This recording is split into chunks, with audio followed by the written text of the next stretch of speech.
만약 웹사이트가 HTML만으로 구성되어 있다면 사용자가 버튼을 누르거나 정보를 입력하는 등의 동적인 작업들을 처리할 수 없습니다. 그래서 그런 동적인 작업들을 처리하기 위해서 자바스크립트를 사용하게 됩니다. 여기에서는 웹사이트에 생명을 불어넣어주는 자바스크립트에 대해서 알아보도록 하겠습니다. 자바스크립트는 프로그래밍 언어의 한 종류입니다. 이름 때문에 자바랑 연관된 프로그래밍 언어라고 착각하기 쉬운데 자바스크립트의 정식 명칭은 ECMA 스크립트입니다. 그래서 버전을 매길 때 ECMA 스크립트의 앞 글자를 따서 ES5, ES6 이런 식으로 이름을 짓습니다. 앞에서 배운 HTML이 웹사이트의 뼈대를 구성하는 역할을 한다면 자바스크립트는 웹사이트가 살아 움직이도록 생명을 불어넣는 역할을 합니다. 우리가 흔히 스크립트 언어라고 부르는 언어들이 있는데 자바스크립트는 이름에서도 알 수 있듯이 스크립트 언어의 한 종류입니다. 그렇다면 스크립트 언어의 특징은 뭐가 있을까요? 다른 프로그래밍 언어와 가장 큰 차이점은 프로그램이 실행되는 런타임에 코드가 해석된다는 점입니다. C 언어나 자바 같은 컴파일 언어는 컴파일이라는 과정을 통해서 소스 코드가 해석되고 실행 가능한 형태로 변환됩니다. 하지만 자바스크립트 같은 스크립트 언어는 런타임에 해석되고 실행됩니다. 오랫동안 자바스크립트는 웹사이트 개발에만 사용되었는데 최근에는 모바일 앱 개발을 위한 리액트 네이티브나 데스크탑용 앱 개발을 위한 일렉트론 등에서도 자바스크립트를 사용하고 있습니다. 점점 자바스크립트의 사용 범위가 넓어지고 있고 전 세계에서 가장 많이 쓰이는 프로그래밍 언어 중에 하나로 자리 잡고 있습니다. 자바스크립트는 수없이 많은 변천사를 겪었습니다. 우리나라 말에도 표준어와 방언이 있는 것처럼 자바스크립트도 표준과 방언이 뒤섞여서 수많은 개발자들이 고통을 받아왔습니다. 그래서 표준 버전으로 나온 것이 ES5, ES6 같은 것들입니다. 앞에서 설명한 것처럼 ES는 자바스크립트의 정식 명칭인 ECMA 스크립트를 의미하고 뒤에 나오는 숫자는 버전을 의미합니다. ES6는 2015년에 발표되었는데 그래서 ECMA 스크립트 2015 또는 ES2015라고 부르기도 합니다. 이름부터 참 복잡하죠? 이 강의에서는 ES6로 통일해서 부르도록 하겠습니다. 현재 최신 버전은 ES16이지만 2015년에 ES6가 나오면서 새로운 문법들이 많이 추가되었고 자바스크립트 표준화의 발판을 마련했기 때문에 그 의미가 깊다고 할 수 있습니다. 이제 이 강의에서 사용하게 될 자바스크립트 문법들을 간단하게 알아보도록 하겠습니다. 다른 프로그래밍 언어를 배운 경험이 있지만 자바스크립트를 써본 적이 없거나 자바스크립트에 익숙하지 않은 분들도 쉽게 따라올 수 있도록 굉장히 간단한 수준의 문법만을 사용할 예정입니다. 이 강의의 목적은 리액트를 배우는 것이니 자바스크립트에 대해서는 크게 부담을 가지지 않고 따라오면 됩니다. 그리고 모든 문법에 대해서 설명하지 않고 어렵거나 자주 사용하지 않는 부분은 제외하였습니다. 여기에서는 자바스크립트 ES6의 문법을 기준으로 설명하도록 하겠습니다. 먼저 자바스크립트의 자료형입니다. 자료형은 프로그래밍 언어에서 데이터를 다루기 위해 미리 정해놓은 데이터의 유형이라고 보면 됩니다.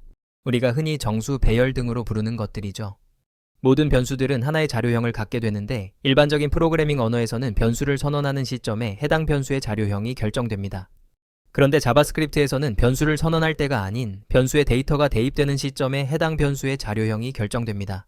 이처럼 동적으로 자료형이 결정되는 것을 동적 타이핑이라고 부르며 자바스크립트는 동적 타이핑 방식을 사용합니다.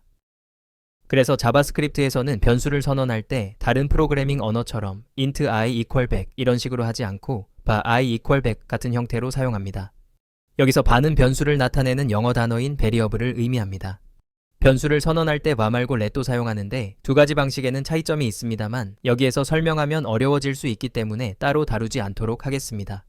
이 강의에서는 변수를 선언할 때 되도록이면 let을 사용하도록 하겠습니다. 자, 그럼 실제로 자바스크립트에서 제공하는 자료형들을 살펴볼까요? 먼저 넘버 타입은 말 그대로 숫자를 다루기 위한 자료형입니다. 정수나 소수를 저장할 수 있습니다. 그리고 스트링 타입은 문자열을 다루기 위한 자료형입니다.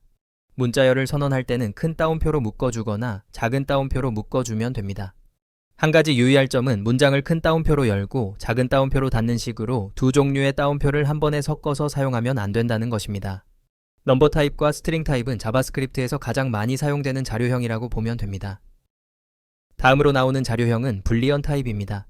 불리언 타입은 값이 true 아니면 false 두 가지로만 정해져 있는 자료형입니다. 그리고 널 타입은 값이 널인 것을 의미하는 자료형입니다. 바로 뒤에 나오는 undefined 타입과는 다른 의미를 갖고 있습니다. undefined 타입은 영어 단어 뜻 그대로 정의가 되지 않은 것을 의미합니다. let 유언처럼 변수를 선언만 하고 값을 대입하지 않으면 변수의 자료형은 undefined가 됩니다.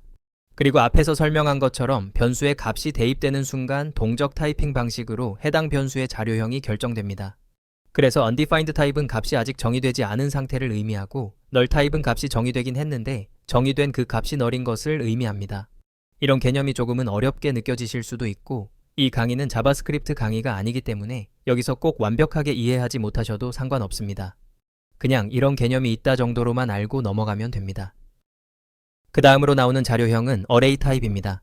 array 타입은 배열을 나타내는 자료형입니다. 배열은 여러 가지 변수들을 순서대로 모아놓은 것입니다. 이 예시처럼 숫자가 모여 있을 수도 있고 문자열이 모여 있을 수도 있습니다. 또한 일반적인 프로그래밍 언어와 달리 자바스크립트에서는 배열에 다양한 자료형의 변수가 함께 들어갈 수 있습니다. 그리고 배열은 변수들을 순서대로 모아놓은 것이기 때문에 배열에 있는 각 변수는 자신의 순서를 나타내는 인덱스 값을 가집니다. 참고로 이 인덱스는 0부터 시작하며 이걸 사용해서 배열의 변수에 접근할 수 있습니다. 이 코드는 자바스크립트에서 배열을 사용하는 다양한 예시와 인덱스를 사용해서 배열의 변수에 접근하는 예시입니다. 마지막으로 나오는 자료형은 오브젝트 타입입니다. 오브젝트 타입은 말 그대로 객체를 다루기 위한 자료형입니다. 여기에서의 객체는 다른 객체 지향 프로그래밍 언어의 객체와는 의미가 조금 다릅니다. 자바스크립트에서의 객체는 이름과 값으로 이루어진 쌍의 집합을 의미합니다. 다른 프로그래밍 언어를 공부해보신 분들은 딕셔너리나 맵, 해시맵 같은 것들을 들어보셨을 텐데 그것과 유사한 자료형이라고 보면 됩니다. 객체에 들어가는 키 값상에서 키는 문자열이어야 하며 값으로는 어떤 자료형이나 다 들어갈 수 있습니다. 객체의 값에 접근하기 위해서는 obj 대괄호 키처럼 대괄호 안에 키를 넣어주거나 obj.키처럼 점을 찍고 키의 이름을 써주면 됩니다. 이 코드는 자바스크립트에서 객체를 사용하는 다양한 예시입니다. 지금까지 자바스크립트의 대표적인 자료형들에 대해서 알아보았습니다. 여기에서 다루지 않은 자료형들도 있습니다만 이 강의에서 리액트를 공부하는 데는 앞에 나온 자료형들만으로도 충분합니다. 자바스크립트의 자료형에 대해서 더 궁금하신 분들은 이 링크에서 자세한 내용들을 확인하실 수 있습니다. 앞에서는 자바스크립트의 자료형에 대해서 배웠습니다. 자료형은 데이터를 정해진 유형으로 변수에 저장하기 위해서 사용하는데 이렇게 선언된 변수들을 이용해서 다양한 연산을 할 수 있습니다. 이때 연산을 하기 위해서 사용하는 것을 연산자라고 부릅니다. 여기에서는 자바스크립트의 연산자에 대해서 배워보도록 하겠습니다. 먼저 가장 기본적인 연산자로 대입 연산자가 있습니다. 대입 연산자는 말 그대로 변수에 값을 대입하기 위해 사용하는 연산자입니다. 기호로는 우리가 흔히 이퀄이라고 부르는 는 기호를 사용합니다. 수학만 공부하다가 프로그래밍을 처음 접하는 분들은 이 대입 연산자의 작동 방식에 약간 혼란을 겪는 경우가 있습니다. 대입 연산자는 항상 오른쪽에서 왼쪽 방향으로 흐름이 흘러갑니다. 그래서 수학에서의 이퀄과는 그 의미가 다르다고 보면 됩니다. 이퀄의 오른쪽에 있는 값을 이퀄의 왼쪽에 대입시킨다 라고 해석하면 됩니다. 이 코드는 대입 연산자를 사용한 예시 코드입니다. 다음으로 가장 기본적인 연산자로는 사칙 연산자가 있습니다. 사칙 연산은 우리가 흔히 알고 있는 덧셈, 뺄셈, 곱셈, 그리고 나눗셈을 의미합니다. 그리고 추가적으로 나눗셈의 나머지를 구하는 연산자와 지수 연산자가 있습니다. 이러한 연산자들을 통칭해서 산술 연산자라고 부릅니다. 이 코드는 자바스크립트에서 산술 연산자들을 사용한 예시 코드입니다. 산술 연산자는 대입 연산자와 함께 사용되는 경우가 많습니다. 그래서 이 둘을 합쳐서 간편하게 쓸 수 있도록 만든 대입 연산자들이 있는데 이것을 복합 대입 연산자라고 부릅니다. 이 예시 코드를 한번 보도록 하겠습니다. 산술 연산자만으로도 기본적인 연산은 대부분 다 가능합니다. 하지만 편의를 위해서 추가로 변수의 값을 증가, 감소시키기 위한 연산자들도 제공합니다. 증가 연산자와 감소 연산자가 바로 그것인데 기호로는 플러스와 마이너스를 사용합니다. 증감 연산자들은 사용하는 순서가 굉장히 중요합니다. 증감 연산자를 변수의 뒤에 붙이는 방식을 포스트픽스 방식이라고 하고 변수의 앞에 붙이는 방식을 프리픽스 방식이라고 합니다. 영어에서 포스트는 뒤를 의미하고 프리는 앞을 의미하기 때문에 그렇게 기억하면 쉽습니다. 포스트픽스 방식으로 변수의 뒤에 증감 연산자를 붙이게 되면 먼저 증감 전의 값을 반환하고 이후에 변수의 값이 증감됩니다. 반대로 프리픽스 방식으로 변수의 앞에 증감 연산자를 붙이게 되면 먼저 변수의 값을 증감시키고 이후에 증감된 변수의 값을 반환합니다. 이 예시 코드를 한번 보도록 하겠습니다. 증감 연산자는 아주 많이 사용하지는 않지만 사용할 경우에는 꼭 연산자를 변수에 붙이는 순서를 유의해서 사용하시기 바랍니다. 다음으로 많이 사용되는 연산자는 관계 연산자입니다. 관계 연산자는 변수들 사이의 관계를 비교하기 위해서 사용하기 때문에 비교 연산자라고도 부릅니다. 비교 연산자는 말 그대로 변수들의 값을 비교하기 위해서 사용하는 연산자입니다. 왼쪽 꺽쇠, 오른쪽 꺽쇠, 왼쪽 꺽쇠 이퀄, 오른쪽 꺽쇠 이퀄 같은 것들이 있으며 우리가 수학에서 부등호라고 부르는 것입니다. 비교 연산자는 항상 왼쪽에 나온 변수를 기준으로 생각하면 쉽습니다. 예를 들어 A 왼쪽 꺽쇠 B라는 코드가 있을 경우 A가 B보다 작다라고 해석하면 됩니다. 이 예시 코드를 한번 보도록 하겠습니다. 관계 연산자는 변수 사이의 크고 작음을 비교하는 데 사용합니다. 그런데 변수의 값이 같은지 다른지를 비교하고 싶을 때는 어떻게 해야 할까요? 이때 사용하는 것이 바로 동등 연산자입니다. 동등 연산자는 두 개의 변수의 값이 같은지 다른지를 판단할 수 있게 해줍니다. 같은지 다른지를 비교하기 위해서 기호로는 각각 이퀄, 느낌표 이퀄을 사용합니다. 그런데 자바스크립트에서는 단순히 동등한지 비교하는 것 이외에 변수의 자료형까지 같은지 엄격하게 비교를 할 수 있도록 일치 연산자를 제공합니다. 이 예시 코드를 한번 보도록 하겠습니다. 이 예시 코드에서 변수 A의 자료형은 넘버이고 B의 자료형은 스트링입니다. 두 변수가 값은 1로 동일하지만 자료형은 다른 것이죠. 그래서 동등 연산자를 사용한 경우에는 값이 같은 것으로 나오지만 일치 연산자를 사용한 경우에는 자료형이 다르기 때문에 두 변수가 다르다고 판단하게 됩니다. 동등 연산자나 일치 연산자를 사용할 경우에는 이러한 차이를 잘 인지하고 사용하시는 것이 중요합니다. 사용할 변수의 자료형이 확실치 않을 때는 일치 연산자를 사용하여 자료형까지 완전히 일치하는지 비교하는 것이 좋습니다. 다음으로 중요한 연산자는 이진논리 연산자입니다. 이진논리 연산자란 true와 false 값만을 가지는 불리언 값을 비교할 때 사용하는 연산자입니다. 그렇기 때문에 이진논리 연산자의 결과 또한 불리언 값이 됩니다.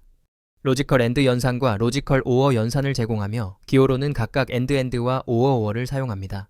논리 연산에 대해서 간단하게 설명하면 AND 연산은 양쪽 모두가 true일 경우에만 true를 반환하며 OR 연산은 하나라도 true일 경우에는 true를 반환하는 연산입니다. 이 예시 코드를 한번 보도록 하겠습니다. 마지막으로 배울 연산자는 조건부 연산자입니다. 조건부 연산자는 조건에 따라서 결과가 두 개로 나눠지게 되는데 그래서 사막 연산자라고도 부릅니다. 기호로는 물음표를 사용하며 조건식 물음표 true일 경우, false일 경우 형태로 사용합니다. 이 예시 코드를 한번 보도록 하겠습니다.